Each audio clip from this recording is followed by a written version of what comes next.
ایک دن میرا سر درد کر رہا تھا اور میں اپنے بیڈ روم میں آرام سے لیٹی ہوئی تھی۔ تبھی میرا نوکر میرے پاس آیا اور کہنے لگا، میں آپ کا سر دبا دیتا ہوں۔ میں اسے منع کرنے لگی لیکن وہ زبردستی میرا سر دبانے لگا۔ میں ایک بیوہ عورت تھی اور میرے شوہر کو مرے ہوئے بہت وقت ہو گیا تھا۔ اس کو دیکھ کر میرے کچھ جذبات ابھرنے لگے۔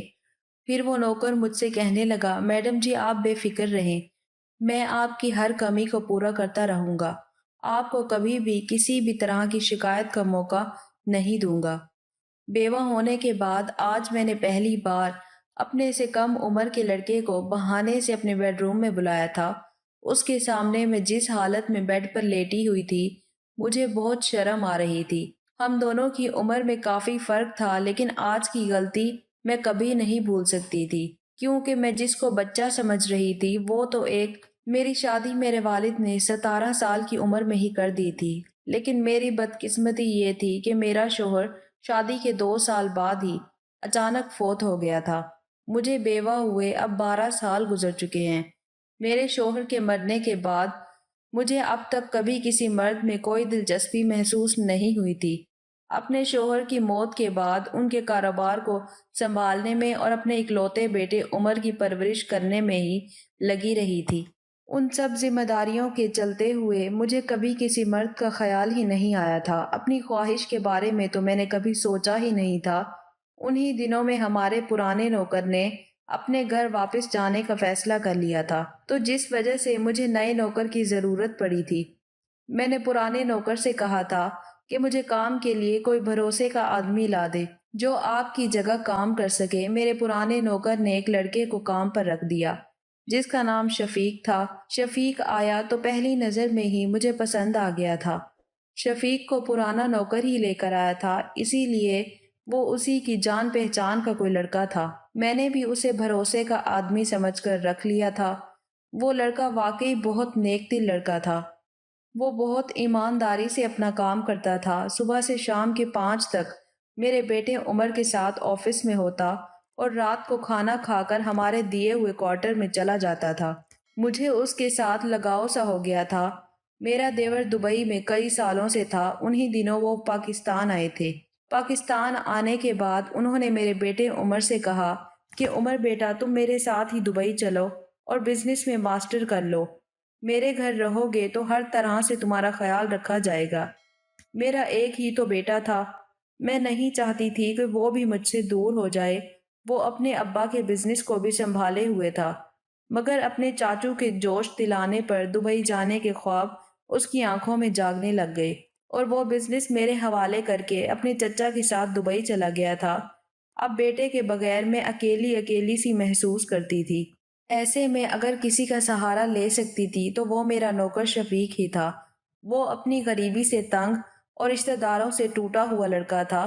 اسے بھی کسی کے سہارے کی ضرورت تھی۔ جس دن میرا بیٹا دبئی روانہ ہوا تھا اس دن میں خوب روئی تھی۔ اس نے میرے دکھ کو محسوس کرتے ہوئے مجھے تسلی دی تھی اور کہا کہ میڈم آپ مجھ پر بھروسہ کر سکتی ہو، میں آپ کو کبھی بھی مایوس نہیں ہونے دوں گا۔ اس کے ان الفاظوں سے میں نے خود کو بہتر محسوس کیا تھا۔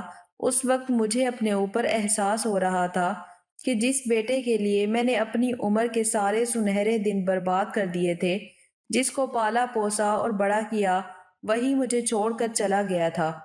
میں اپنے کمرے میں بیٹھی بیٹے کی یادوں میں کھوئی ہوئی رو رہی تھی۔ آج مجھے زندگی کی تمام چیزیں یاد آ رہی تھیں۔ ایسے میں ہمدردی کے چند لمحے لیے میرا نوکر میرے پاس آ گیا۔ اس کی نظریں میرے اداس چہرے پر جا کر تھم سی گئی تھی۔ اس نے مجھے دلاسا دلایا۔ میرے بیٹے کو گئے 5 سال ہو گئے تھے۔ ان 5 سالوں کو گزرنے کے بعد اب میرا نوکر مضبوط انسان نظر آ رہا تھا۔ اس کا وہ لڑکپن اور بالغ پن اب ختم ہو چکا تھا۔ وہ ایک جوان مرد دکھائی دے رہا تھا۔ اسے دیکھ کر میرے دل میں خواہش ابھرنے لگی تھی کہ وہ میرا غم باندھ لے اور ہم خوشی خوشی جی بھر کر باتیں کریں، ایک دوسرے کی ضرورتوں کو پورا کریں، مگر میرے اور اس کے بیچ جو عمر کا فاصلہ تھا اس کو کم کرنا اس کے بس کی بات نہیں تھی اور نہ ہی میرے بس کی۔ اور اوپر سے وہ نوکر تھا اور میں مالکن تھی، پر میرے دل میں اس کے لیے اچھے خیال آنے لگے تھے۔ اس دن کے بعد میں ہر طرح سے اس کا خیال رکھنے لگی تھی، اور وہ بھی پہلے سے زیادہ میری ہر بات ماننے لگا تھا۔ میں نے کئی بار سوچا تھا کہ اگر میں اس بے رنگ سی زندگی کو چھوڑ کر ایک بار پھر سے نئی رنگین زندگی کے بارے میں سوچتی ہوں تو یقیناً اسی طرح کا جیون ساتھی چاہوں گی، جو عورت کی عزت کرنے کے ساتھ ساتھ اس کے دل کی باتیں بھی ان کے کہے بنا ہی جان جائے۔ لیکن زندگی کے اس موڑ پر میرا جوان بیٹا میرے ساتھ تھا، اور پھر میری عمر 35 سال کے پار ہو چکی تھی۔ میرے لیے اس طرح کی خواہش کرنا صرف خواب ہی تھا۔ میری اور شفیق کی عمر میں فرق تھا۔ وہ میرے بیٹے کا ہم عمر تھا، اس کی عمر مشکل سے 22-23 سال کے آس پاس ہی ہوگی۔ اس نے میرے ہر غم میں میرا ساتھ دیا تھا۔ اس کی وجہ سے مجھے وہ احساس ملا تھا جو کسی بھی عورت کے لیے اس وقت درکار ہوتا ہے، جب کوئی عورت اکیلی اور بغیر سہارے کی زندگی گزار رہی ہو، اس وقت کسی غیر مرد کو دیکھ کر بہک ہی جاتی ہے۔ مانتی ہوں دولت ایک سہارا ہوتی ہے، مگر دولت اتنا بھی مضبوط سہارا نہیں ہوتی ہے کہ اسے کسی دوسرے سہارے کی ضرورت نہ پڑے۔ بے شمار دولت کے چلتے ہوئے بھی اکثر کسی کے سہارے کی زندگی میں ضرورت پڑ ہی جاتی ہے۔ مجھے بھی کسی کے سہارے کی ضرورت محسوس ہو رہی تھی، اور کبھی کبھی تو دولت عورت کو بہت زیادہ گھمنڈی بنا دیتی ہے۔ انہی دنوں سے میرا نوکر شفیق میرا زیادہ خیال رکھ رہا تھا، اور میرے دل میں اس کے لیے وہ جذبات پیدا ہو رہے تھے جو میری عمر کی عورت کو اجازت نہیں دیتے تھے۔ میں تو ایک بچے کی ماں تھی اور اوپر سے بیوہ بھی ہو گئی تھی۔ میری زندگی جینے کی وہ ساری خواہش اور آرزو سب ادھوری ہی رہ گئی تھی۔ اب جب کہ میں آج اپنی ذمہ داری سے جاگی تو میرے دل کی سوئی ہوئی عورت بھی جاگ گئی تھی۔ میں سوچتی تھی کاش میری کوئی اولاد ہی نہ ہوتی، اور کبھی سوچتی تھی کہ کیوں نہیں میں نے پھر سے اپنا گھر بسایا۔ اگر میں نے آج اپنا گھر بسا لیا ہوتا تو آج میرے آس پاس میرے اپنے تو ہوتے تھے۔ خیر، جو کچھ ہو گیا تھا اسے بدلا تو نہیں جا سکتا تھا۔ اب جب بھی شفیق حساب کتاب لینے میرے پاس آتا تو وہ میرے سامنے بیٹھا ہوتا۔ اسے دیکھ کر میری نیت عجیب سی ہو جاتی تھی۔ میں کس طرح اس کو اپنی نیت بتاتی کہ میں دوبارہ سے اپنا گھر بسانا چاہتی ہوں۔ مجھے اب سمجھ میں آیا تھا کہ کیوں ایک بیوہ کا گھر دوبارہ بسا لینا اچھا ہوتا ہے۔ لوگ کہتے تھے کہ بیوہ کا دوبارہ شادی کر لینا کوئی جرم تو نہیں ہوتا ہے، اور میں ان باتوں کو اچھا نہیں مانا کرتی تھی۔ مجھے لوگوں سے ایسی باتیں سن کر غصہ آتا تھا۔ میں سوچتی تھی کہ کیوں یہ لوگ ایسی باتیں میرے سامنے کرتے ہیں۔ بیوہ ہونا کوئی جرم تو نہیں ہے۔ میرے پاس گھر، دولت اور اولاد سب کچھ تو تھا۔ مجھے اور کسی کے سہارے کی کوئی بھی ضرورت نہیں تھی۔ مگر اب لگتا ہے کہ عورت کا ہر حال میں اصلی سہارا اس کا ہمسفر ہی ہوتا ہے۔ ایک دن ہم دونوں گاڑی میں سبزی لینے مارکیٹ جا رہے تھے۔ کار ایک جگہ سگنل بند ہونے کی وجہ سے رکی تھی، تو ایک بوڑھی فقیرنی نے ہاتھ پھیلا کر کہا، کچھ دے دو، میں 2 دن سے بھوکی ہوں، خدا آپ کی جوڑی سلامت رکھے۔ میں نے 100 روپے اس کو دیے اور کار آگے بڑھا دی۔ میں نے حیرانی سے شفیق کی طرف دیکھا تھا۔ مجھے دیکھ کر شفیق بھی کچھ حیران سا ہو گیا تھا۔ تب میں اس کی حیرانی کو دور کرنے کے لیے بولی، کمال ہے، کبھی کبھی یہ فقیر بھی بنا سوچے سمجھے کیسی نہ جانی باتیں کہہ دیتے ہیں۔ بھلا اب اس عمر میں کیسے شادی کر سکتی ہوں؟ تب شفیق بولا، نہیں مالکن، آپ کسی بھی طرح زیادہ عمر کی نہیں لگتی ہو، جبکہ میں آپ کے لحاظ سے آپ سے عمر میں زیادہ لگتا ہوں۔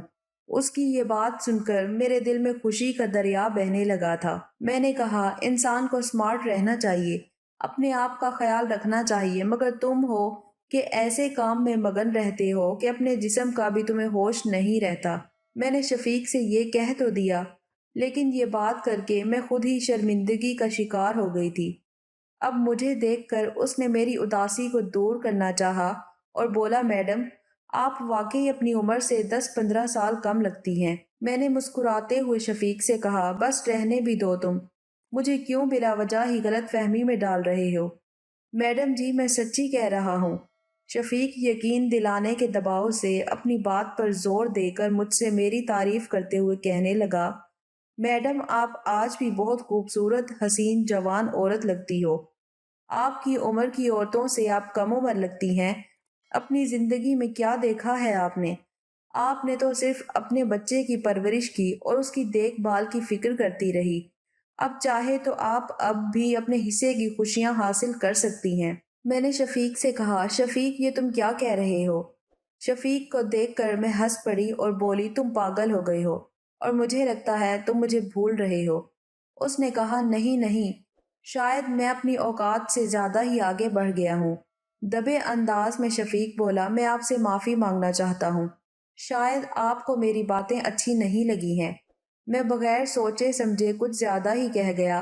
میں نے شفیق سے کہا، نہیں ایسی کوئی بات نہیں ہے، لیکن تم ہی سوچو، آج کل کم عمر کی لڑکیاں گھر میں بغیر بیاہ ہی بیٹھی ہیں، تو مجھ جیسی عمر دراز بیوہ سے کون شادی کرے گا؟ وہ تھوڑی دیر چپ رہا، پھر بولا، اگر آپ ناراض نہ ہو تو ایک بات کہنے کی غلطی کروں؟ میں نے کہا، جی کہو۔ شفیق نے کہا، میں آپ سے شادی کرنا چاہتا ہوں، مجھے آپ پسند ہو اگر آپ چاہو تو۔ میں اس کی بات سن کر حیران رہ گئی تھی۔ میں نے کبھی خواب میں بھی نہیں سوچا تھا کہ میرا نوکر مجھ سے ایسی فرمائش کرے گا، یوں اچانک کبھی مجھے اتنی بڑی بات کہہ دے گا۔ میں ایک دم خاموش ہو گئی تھی۔ وہ سمجھا میں ناراض ہو گئی ہوں، تب جیسے اس کو بھی سانپ سونگھ گیا۔ کچھ دیر خاموش رہنے کے بعد اس نے کہا، مالکن جی مجھے معاف کر دیجئے، آپ سے میں یہ بات کر کے بہت شرمندہ ہوں۔ میں نے خود کو سنبھالا اور دل کی دھڑکنوں کو قابو میں کیا۔ میں ناراض نہیں ہوں شفیق، تم واقعی بہت اچھے ہو، لیکن ہماری عمر میں بہت فرق ہے۔ میں جانتی ہوں کہ تم نے مجھ سے ہمدردی کے تحت ایسی جذباتی بات کہی ہے، لیکن جذباتی فیصلوں پر ہمیشہ انسان کو پچھتانا پڑتا ہے۔ وہ مجھ سے منت کر کے سمجھانے لگا کہ یہ جذباتی فیصلہ بالکل نہیں ہے۔ میں نے بہت سوچ سمجھ کر یہ بات آپ سے کہی ہے۔ میری اور تمہاری عمر کا اتنا فرق ہے، اور شفیق میں اب اور بچوں کی ماں بھی نہیں بن سکتی ہوں۔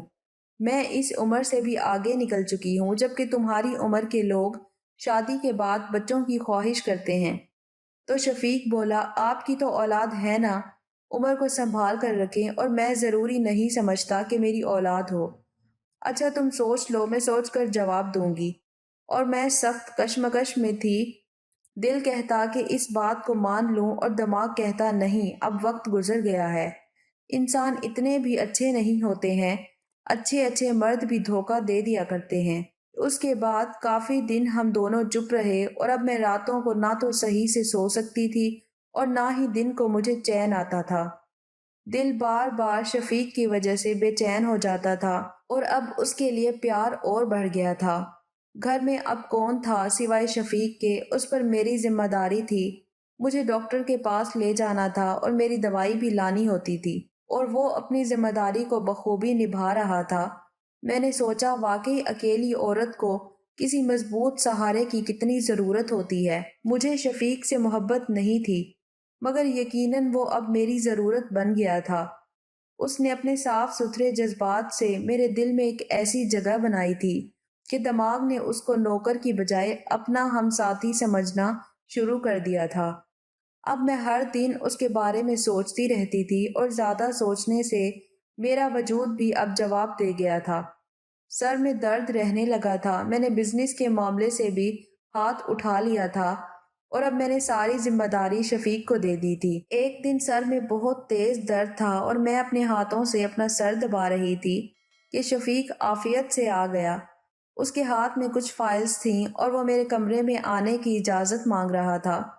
میں نے کہا کہ یہ فائلز مجھے دکھا دو، مگر میرا سر درد سے پھٹ رہا تھا۔ وہ کرسی لے کر میرے پاس آ کر بیٹھا اور ایک ایک کر کے فائل میری طرف رکھ دی اور بولا، کیا میں آپ کا سر دبا دوں؟ میں نے کہا، نہیں، اس کی کوئی ضرورت نہیں ہے، اور فائل مت کھولو، صبح دکھا دینا۔ اسے منع کرنے کے باوجود بھی اس نے میری پیشانی پر ہاتھ رکھا۔ مجھے بہت سکون ملا تھا۔ حالانکہ میں نے شوہر کی موت کے بعد کبھی کسی مرد کی طرف آنکھ اٹھا کر بھی نہیں دیکھا تھا، اور عزت کی زندگی گزاری تھی، لیکن کبھی کبھی کوئی کمزور وقت انسان کو اپنے قابو میں کر لیتا ہے، اور میرے ساتھ بھی کچھ ایسا ہی ہوا تھا۔ بس میں نے آنکھیں بند کر لی اور یوں ظاہر کیا جیسے مجھے کچھ ہوش نہ ہو۔ اس وقت شفیق نے بھی جان لیا کہ میں کیا سوچ رہی ہوں، اور وہ میرے کمرے سے چلا گیا اور جاتے ہوئے بولا، میڈم آپ کی طبیعت ٹھیک نہیں ہے، اب آرام کر لیں۔ میں صبح آپ کو فائلز چیک کروا لوں گا۔ وہ اگلے دن بھی نہیں آیا اور اس سے اگلے دن بھی نہیں آیا۔ میں نے اس کو فون کیا تو وہ بولا آفس سے آج آپ کے پاس آ جاؤں گا۔ میں نے سوچا آپ آرام کر رہی ہیں، میں بھی یہاں مصروف ہوں، آفس میں تھوڑا کام زیادہ ہے۔ اس کا لہجہ اس قدر سخت تھا کہ مجھے لگا اب وہ میرے گھر کے کام چھوڑ کر چلا جائے گا۔ اس کو میرے ڈر اور پریشانی کا اچھی طرح سے پتا تھا۔ شام کو وہ آ گیا، مجھے کچھ فائلز چیک کروائیں اور مجھ سے کچھ کاغذات پر دستخط کروانے تھے۔ میں نے وہ بھی کر دیے۔ تب اس نے کہا میڈم آپ نے میری بات کا ابھی تک جواب نہیں دیا۔ شاید آپ کو مجھ پر بھروسہ نہیں ہے، کوئی بات نہیں، ہم بھلا دیتے ہیں کہ ہمارے بیچ کوئی ایسی بات ہوئی تھی۔ آپ بھی اپنے آپ کو مضبوط رکھیں تاکہ آپ کے بزنس پر برا اثر نہ پڑے اور بزنس پر پہلے کی طرح دلچسپی دیں۔ میرے بیٹے عمر نے کافی پیسے منگوا لیے ہیں، اب میں اور زیادہ بزنس پر دھیان دینے لگی تھی۔ میرے غم کے بادل ہٹ گئے تھے، مگر اس کا خیال دل سے نہیں گیا تھا۔ نہ چاہتے ہوئے بھی میں نے کہہ دیا تھا کہ مجھے شفیق کی ضرورت ہے۔ میرے بیٹے کو اوپر والا سلامت رکھے، مگر اب وہ اپنی نئی زندگی میں گم ہو گیا تھا۔ مجھے معلوم ہے میں واقعی گھر بسانا چاہتی ہوں، مگر تمہارے بارے میں جب بھی میں سوچتی ہوں تو مجھے لگتا ہے کہ مجھ سے شادی کرنے میں تم کو گھاٹا ہوگا، جبکہ مجھے نہیں۔ وہ بولا میں نے سوچ سمجھ کر فیصلہ کیا ہے تو ٹھیک ہی کیا ہوگا۔ میں نے کہا مگر میں بیٹے کو کیسے کہوں کہ میں اس کی عمر کے لڑکے سے شادی کر رہی ہوں؟ تو شفیق بولا آپ اپنے دیور کو کہہ دو، وہی اس معاملے کو دیکھ لیں گے، یقیناً وہ آپ کی مدد ضرور کریں گے۔ بڑی ہمت کر کے میں نے دیور کو فون کر دیا تھا اور اس کو اپنے مسئلے سے آگاہ کیا، تو وہ بولے آپ ضرور شادی کر لو، عمر کو میں سنبھال لوں گا، لیکن بزنس کی مالکن آپ رہنا، کسی اور کو مالک نہ بنانا ورنہ اپنے ہاتھ کٹوا بیٹھو گی۔ دیور کی اجازت سے میں نے شفیق سے شادی کر لی۔ انہوں نے بیٹے کو بعد میں بتا دیا تھا، مگر اس کو اس بات پر راضی نہ کر سکے کہ وہ ماں کی دوسری شادی کو قبول کر لے۔ وہ بہت ناراض ہوا تھا اور اس نے مجھ سے سارے رشتے ختم کر دیے تھے۔ کچھ سال بعد پاکستان آ کر بزنس بھی اپنے نام کروا لیا اور مجھے صرف مکان اور زیورات دے کر ساری دولت خود لے گیا۔